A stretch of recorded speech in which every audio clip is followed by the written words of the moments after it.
Terima kasih Anda masih bersama kami di Sapa Indonesia Malam. Saya Cynthia Rompas. Saudara Mensesnek Prasetyo Hadi mengungkapkan keprihatinan Indonesia atas serangan Israel di Gaza pada Sabtu waktu setempat.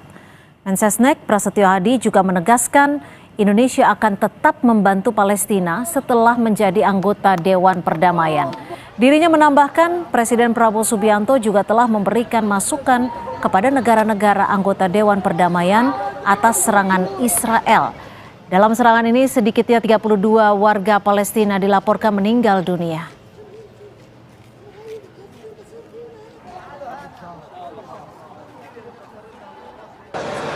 Ya tentu kan kita prihatin ya masih terjadi serangan, tapi bagaimanapun juga kita akan terus berupaya karena itu bagian dari komitmen kita bangsa Indonesia untuk membantu saudara-saudara kita di Gaza dan di Palestina gitu. Ada, tapi kan melalui jalur-jalur tertutup. Sementara itu Presiden Prabowo kembali menegaskan bahwa politik luar negeri Indonesia adalah bebas aktif dan tidak akan bergabung dengan fakta militer apapun. Prabowo menyebut pilihan untuk bersahabat dengan semua negara dengan tidak memihak sekaligus berarti tidak ada jaminan bantuan jika Indonesia dalam situasi terancam. Sikap politik ini diyakini Presiden Prabowo bertujuan untuk melindungi rakyat Indonesia. Tetap garis kita bebas aktif tapi non-aligned, non-block. Kita tidak akan ikut fakta militer manapun.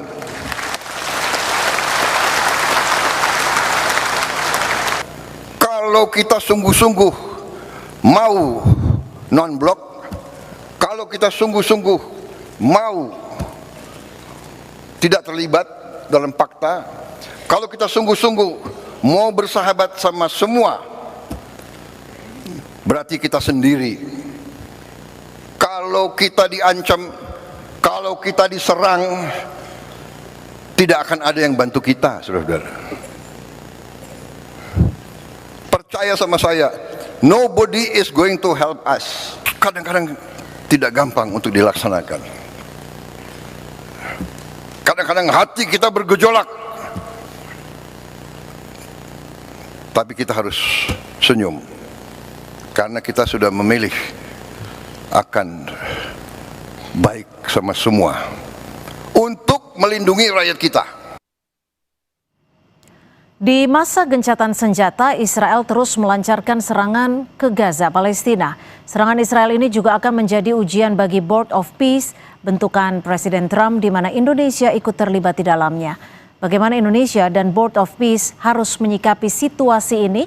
Kita ulas bersama anggota Komisi 1 DPR RI dari fraksi PKB, Syamsur Rizal, dan juga Guru Besar Hukum Internasional Universitas Indonesia, Prof. Hikmahanto Juwana. Selamat malam Prof. Hikmahanto, selamat malam Pak Rizal. Ya, Prof.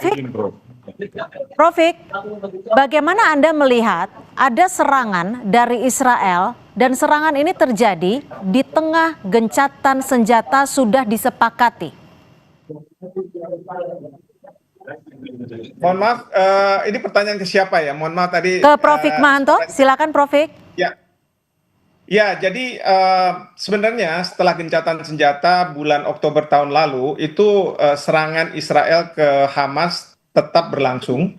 Lalu kemudian setelah terbentuknya Board of Peace kemarin di Davos, ini yang memang baru pertama kali. Ya, pertama kali serangan terjadi dan seperti biasa, saling klaim siapa yang lebih dahulu, tetapi yang saya lihat dari berbagai media di luar negeri bahwa ada 8 orang mungkin dari Hamas yang keluar dari bunker kira-kira seperti itu, dan itu dianggap sebagai pelaku teror oleh pihak IDF, Israel Defense Force. Nah, permasalahannya kenapa sampai ada anak-anak dan wanita yang menjadi korban? Apakah ini akan mengulang peristiwa-peristiwa sebelumnya? Dan kita tahu kemarin itu dari pihak Israel sudah menyatakan bahwa memang yang terbunuh sampai hari ini itu sekitar 70.000 orang Palestina. Ini jadi jumlahnya sungguh sangat besar. dan ini menjadi keprihatinan dunia. Tetapi bagi Indonesia kita tidak cukup dengan prihatin karena kita kan sudah menjadi anggota dari Board of Peace. Ya. Iya, tadi Bapak Mensesnek juga sudah menyampaikan bahwa Bapak Presiden sudah melakukan kontak dengan beberapa anggota Board of Peace. Tetapi menurut saya yang paling efektif adalah kita harus melakukan kontak, Bapak Presiden harus melakukan kontak kepada chairman. Jadi karena chairman ini di dalam Board of Peace yang menentukan, dan ini sangat penting sekali, jangan sampai nanti Board of Peace terbentuk tetapi serangan-serangan Israel ke Palestina itu tetap berlangsung. Dan yang saya khawatirkan, Perdana Menteri Netanyahu beberapa hari kemarin menyampaikan bahwa dengan adanya Board of Peace bukan berarti bahwa nantinya negara Palestina ini akan terbentuk dan tidak akan ada rekonstruksi terhadap Palestina sebelum adanya perlucutan senjata terhadap Hamas seperti itu. Oke, saya ke Pak Rizal. Pak Rizal, kalau kita tahu saat ini Indonesia sudah duduk di Board of Peace bentukan Presiden Amerika Serikat Donald Trump. Lalu sejauh mana kekuatan Indonesia untuk ikut membantu mencegah serangan kembali dari Israel ke Gaza? Ya, makasih banyak. Terima kasih banyak Prof. Hikmawanto, mudah-mudahan sehat selalu, Kompas TV dimanapun berada. Yang paling pertama adalah bahwa belum ada sama sekali poin jaminan terhadap keberadaan atau kontribusi atau peranan Indonesia di Board of Peace ini, terutama dalam konteks masalah di Gaza. Itu belum ada jaminan sama sekali. Dari 20 poin itu, sebenarnya posisi Indonesia itu tidak kelihatan bahwa anggota dari Board of Peace ini juga akan memiliki kontribusi tertentu kecuali hanya sekadar berkontribusi aktif untuk melakukan proses rekonstruksi di daerah Gaza tadi. Sehingga ini memang menjadi tanggung jawab seorang presiden yang kemudian memutuskan untuk masuk dalam Board of Peace itu dengan begitu banyak pengorbanan-pengorbanan, termasuk pengorbanan uang senilai hampir 17 triliun itu. Tetapi yang kita ingin lihat di sini adalah bahwa ini adalah kesempatan untuk bertemu langsung dalam suasana yang diplomasinya itu ditentukan oleh orang yang paling menentukan di dunia ini. Ini kita protes ini ya lebih bicara konkret saja. Oke, tapi sebelum kita ke sana Pak Rizal, maaf saya potong, apakah Presiden Prabowo Subianto ataupun dari pihak pemerintah sempat mendiskusikan untuk masuk ke Board of Peace? Dan tentunya ini kan yang kita tahu di pemberitaan bahwa ada uang dalam jumlah yang bisa dikatakan cukup besar, kurang lebih sekitar 17 triliun rupiah. Ini apakah sudah diperbincangkan dan didiskusikan dengan Komisi 1? Sudah beberapa kali didiskusikan, bahkan terakhir beberapa waktu lalu sepulang dari Davos itu Pak Menlu langsung ke Komisi 1 dan kita diskusikan itu. Dan disetujui oleh Komisi 1? Ya, bukan dalam konteks setuju tidak setuju, karena ini sifatnya adalah anggaran yang boleh dikategorikan itu insidentil. Jadi sifatnya menjadi ya diskresi presiden lah. Jadi semacam direktif prioritas. Jadi ada lagi artinya saya konfirmasi uang sejumlah 17 triliun itu sudah diserahkan atau disetorkan ke Board of Peace?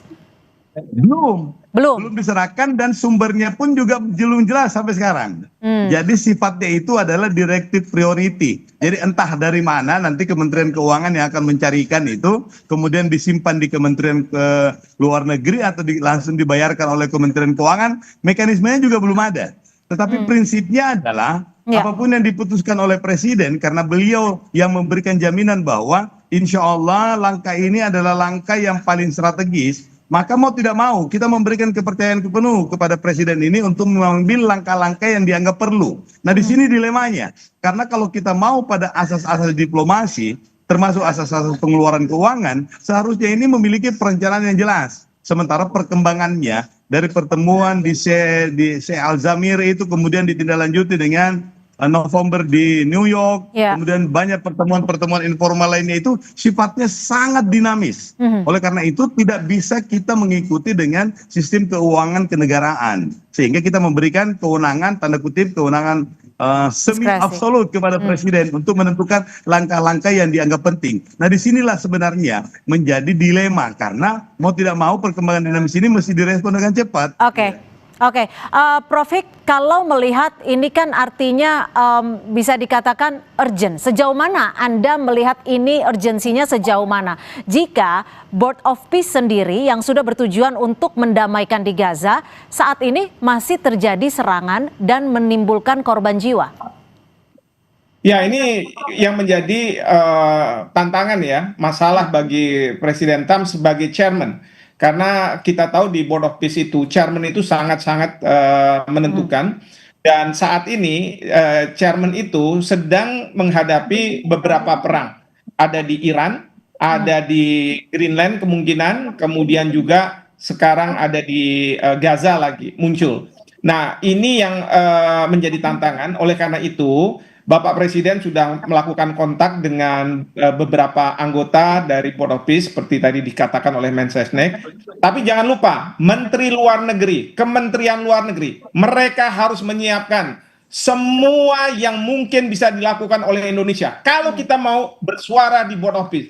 Tapi kalau misalnya Kementerian Luar Negeri tidak melakukan apapun, maka sia-sia uang 17 triliun kita gelontorkan tapi tidak ada apa-apanya. Misalnya pada saat sekarang Indonesia bisa meminta agar Board of Peace membentuk fact-finding mission untuk menentukan sebenarnya apa yang terjadi di lapangan pada tanggal 31 Januari. Kedua, harus juga nanti dipastikan bahwa semua pihak tidak lagi melakukan serangan-serangan. Jadi harus ada, tidak boleh cuma sekedar menyatakan keprihatinan atau mengutuk dan lain sebagainya, tetapi harus proaktif seperti itu.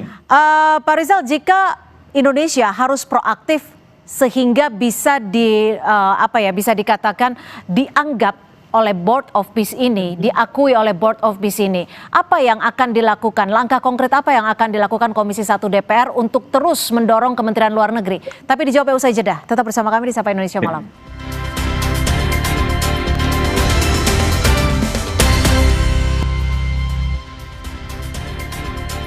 Kita lanjutkan kembali diskusi di Sapa Indonesia Malam, di mana di masa gencatan senjata Israel terus melancarkan serangan ke Gaza dan ke Gaza Palestina. Saya ke Pak Rizal. Pak Rizal, kalau tadi sudah ada imbauan dan juga masukan dari Prof Hikmahanto jika Indonesia harus memiliki peran yang signifikan agar bisa dikatakan dianggap, diperhatikan suara-suaranya. Apa yang akan dilakukan Komisi 1 DPR? Apakah akan terus mendorong Kementerian Luar Negeri untuk hal ini?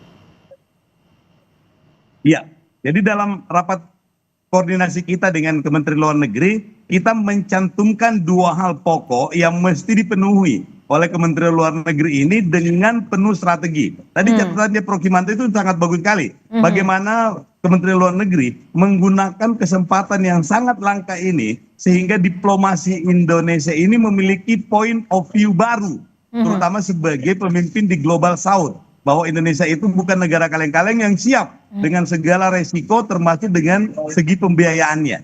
Itu yang pertama. Dan Kementerian Luar Negeri mesti menyiapkan bahan yang super komplit, komprehensif, sehingga presiden ini tidak mengambil langkah yang tidak benar atau tidak benar-benar mewakili kepentingan rakyat. Yang kedua, catatan kita itu adalah jangan lupa bahwa ini akan berefek kepada posisi Indonesia bukan cuma di luar negeri tetapi juga di dalam negeri. Dan ini Kementerian Luar Negeri harus menyiapkan proposalnya lengkap dan menjelaskan kepada publik Indonesia bahwa apa yang dilakukan oleh Bapak Presiden ini adalah sesuatu yang sangat penting dan strategis yang akan menentukan kemana Indonesia nanti ke depannya dalam konteks pergaulan internasional. Jadi kalau kita kecilkan sedikit dalam lingkup Board of Peace, apa sebenarnya daya tawar Indonesia? Apa yang dilakukan Indonesia dan juga Board of Peace ketika masuk di dalamnya? Daya tawar apa? Daya tawar yang paling kuat itu adalah Indonesia itu adalah negara plural yang memiliki paling banyak umat Muslim. Dan ini sangat berpengaruh terhadap mentalnya orang Palestina. Itu yang dihitung. Jadi mental Palestina dan mental dunia Arab. Oleh karena itu Indonesia selalu dijadikan sebagai first impression untuk negara-negara terutama Oki dan negara-negara Arab yang lain. Oke. Jadi kalau ada Indonesia, warnanya jadi berbeda. Berbeda juga dengan Pakistan, dengan beberapa negara yang mendominasi Muslim, tetapi pengaruhnya ke Arab itu tidak terlalu sesignifikan Indonesia. Itulah makanya Indonesia menjadi salah satu dari 60 negara pertama yang mendapatkan undangan langsung dari chairman-nya ini, chairman-nya board office itu. Ya, Prof. Hikmanto, sebenarnya kalau dari hitung-hitungan Anda, dari kacamata Anda, seberapa menguntungkannya Indonesia masuk dalam Board of Peace bentukan Trump ini? Karena kalau kita tahu saat ini Board of Peace sudah dibentuk, ada Israel di dalamnya, sudah ada gencatan senjata, tapi serangan masih terjadi. Lalu apa fungsi dari Board of Peace ini? Nah itu yang saya minta pemerintah untuk menunda dulu ketika harus melakukan pembayaran. Kita lihat apa yang terjadi ke depan ini. Karena begini, selain ada serangan terhadap rakyat Palestina masih terjadi, padahal ini seharusnya dijaga betul. Dan yang kedua, Perdana Menteri Netanyahu beberapa hari yang lalu sudah mengatakan bahwa tidak akan ada negara Palestina yang berdiri di Gaza. Kalau sudah seperti itu, pertanyaan kita, masa kita akan memasukkan uang ke sana? Kalau misalnya sekarang akan ada pembangunan rekonstruksi di Gaza, syarat yang diminta oleh Perdana Menteri Netanyahu adalah harus ada pelucutan senjata terhadap Hamas. Tapi saya yakin setelah serangan yang dilakukan oleh Israel, Hamas tidak akan mau dia dilucuti senjatanya, karena sewaktu-waktu dia harus menyerang Israel. Nah ini yang akan merepotkan. Kalaupun nanti ada dana rekonstruksi terhadap Gaza yang menurut Bapak Menlu sebesar 17 triliun, pertanyaannya developernya siapa? Kalau developernya ini perusahaan-perusahaan karya Indonesia, Hutama Karya apa, Waskita Karya semua, ini kan bagus. Tapi yang sudah dilakukan ini dibajak oleh yang developer yang menurut Kushner, menantu dari Presiden Trump, itu adalah orang Israel. Kalau misalnya datang jatuhnya ke sana, kita kan memperkaya orang Israel. Lalu sikap Indonesia harus bagaimana dong? Kalau Anda menyarankan untuk sementara waktu menunda dulu, apakah ini artinya Board of Peace ini untuk sementara saat ini legitimasinya masih dipertanyakan? Masih dipertanyakan meskipun kita sudah bergabung, karena berdasarkan pasal 11 piagam dari Board of Peace, mereka yang menandatangani sudah masuk. Nah, sekarang kan harus ada proses pengesahan terhadap piagam tersebut. Nah, pengesahan itu bisa saja nantinya misalnya DPR dari masing-masing negara mengatakan tidak, ya sudah, jadi berarti kita keluar, tidak bisa masuk.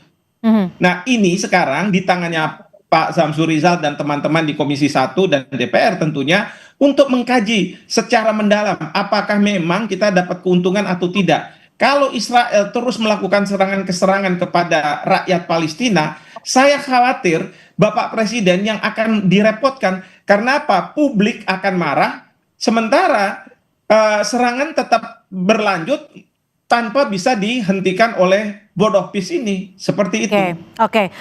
Pak Rizal, lalu apa yang akan dilakukan Komisi 1 DPR setelah hari ini kita tahu bahwa Israel masih melakukan serangan ke Gaza? Apa yang akan dilakukan? Atau akan meminta pemerintah untuk menunda sambil melakukan kajian terlebih dahulu? Tidak. Kalau itu tidak kita lakukan. Kita minta kepada Presiden melalui Kementerian Luar Negeri ini untuk menjelaskan posisi yang ingin dicapai secara teknis. Jadi untung ruginya maksudnya? Ini adalah selain posisi termasuk keuntungannya? Proposalnya Kementerian Luar Negeri ini adalah game changer. Kalau kita tidak masuk di sini, maka kita kehilangan pintu utama untuk memastikan Palestina merdeka. Dan itu yang menjadi harapan. Sehingga begitu ada Palestina merdeka, maka pintu satu-satunya sekarang ini adalah Board of Peace. Inilah yang menjadi hambatan. Pak Rizal, kalau misalnya Perdana Menteri Netanyahu ada di Board of Peace karena Israel di situ, dan Perdana Menteri Netanyahu tidak menghendaki adanya negara Palestina yang merdeka, bagaimana bahwa ini merupakan pintu masuk? Nah, ini tugasnya dari Presiden Trump, dari chairman ini untuk, karena salah satu jaminannya dari negara Arab itu bahwa ini menjadi tugas dari Amerika untuk memastikan tanda kutip memaksa Israel untuk menerima solusi dua negara tadi. Jadi meskipun kalau Trump lebih berpihak kepada Israel, dan bagi Trump sebenarnya negara Palestina merdeka itu nomor sekian lah. Yang penting adalah terjadinya perdamaian di Gaza, dan khawatirnya di Gaza itu nanti diisi oleh orang-orang Israel. Karena apa? Rakyat Gaza tidak bisa membeli bangunan-bangunan yang sangat mewah itu, menyewa dan lain sebagainya. Itu yang kita juga harus pikirkan begitu. Betul. Jadi salah satu yang menyebabkan Tony Blair nggak jadi chairman dalam board office itu adalah karena tidak ada jaminan bisa memaksakan Israel. Nah, lalu untuk apa Trump, ketika jaminannya pun tidak ada untuk memastikan perdamaian di Gaza, Indonesia ikut masuk ke situ? Dan kita tahu anggarannya yang disiapkan cukup besar, 17 triliun rupiah. Betul. Dan itu secara bertahap, dalam pengertian itu akan digunakan oleh board office itu untuk melakukan rehab rekon. Tetapi yang paling penting itu adalah tidak ada jaminan absolut soal tujuan kita untuk Palestina merdeka. Maka proposal ini mesti ada gain yang didapat oleh Indonesia dalam konteks diplomasi yang mesti dijelaskan oleh Kementerian Luar Negeri. Inilah juga yang kita tunggu penjelasan detailnya itu, tetapi kita memberikan kepercayaan penuh. Begitu kita katakan bahwa tidak ada pintu lain selain pintu ini, maka kita menyerahkan tanda kutip kepada Presiden Prabowo ini untuk mengambil keputusan strategis sambil menjelaskan kepada DPR, menjelaskan kepada publik Indonesia terutama, sehingga publik Indonesia tetap favorable untuk memberikan dukungannya, termasuk dalam pengambilan keputusan-keputusan yang lain, terutama di daerah Gaza. Tapi Pak Samsuri, kalau boleh saya memohon, kalau bisa, ini kita sambil jalan ya, karena apa? Opsi DPR untuk mengesahkan atau tidak mengesahkan itu harus tetap dibuka. Karena kalau misalnya Bapak Presiden mengatakan bahwa ternyata kita tidak bisa memberikan kontribusi yang signifikan, memberikan warna terhadap kebijakan-kebijakan dari Board of Peace, maka kita harus keluar, dan keluarnya itu memanfaatkan DPR yang tidak mengesahkan BOP ini, sehingga Bapak Presiden punya alasan kalau misalnya beliau harus katakanlah keluar dari BOP ini. Karena sekali lagi dari sisi Israel selalu sudah mengatakan bahwa mereka tidak akan mau adanya negara Palestina yang merdeka. Justru yang ingin mereka lakukan adalah perdamaian di Gaza, orang-orang Israel, dan di Gaza itu kemudian bisa dikuasai secara efektif oleh otoritas di Israel, layaknya di Barat. Prof. Dan juga Pak Rizal, jika memang saat ini Board of Peace dinilai tidak mampu melakukan perdamaian saat ini, ketika ada gencatan senjata saja serangan masih terjadi, lalu apa keuntungan Indonesia ada di situ? Keuntungan Indonesia ada di Board of Peace buatan dari Presiden Trump? Itulah yang saya pertanyakan sebenarnya. Kan Bapak Presiden sudah mengontak beberapa anggota Board of Peace, tetapi belum chairman. Karena di dalam hal seperti ini, chairman lah yang menentukan. Kedua, yang kalau misalnya sudah ada kontak, pertanyaannya bagaimana Kementerian Luar Negeri, Bapak Menlu, apalagi sekarang ada Wamen yang mengurusi Timur Tengah, bisa memberikan warna, dan itu yang kemudian harus didengar.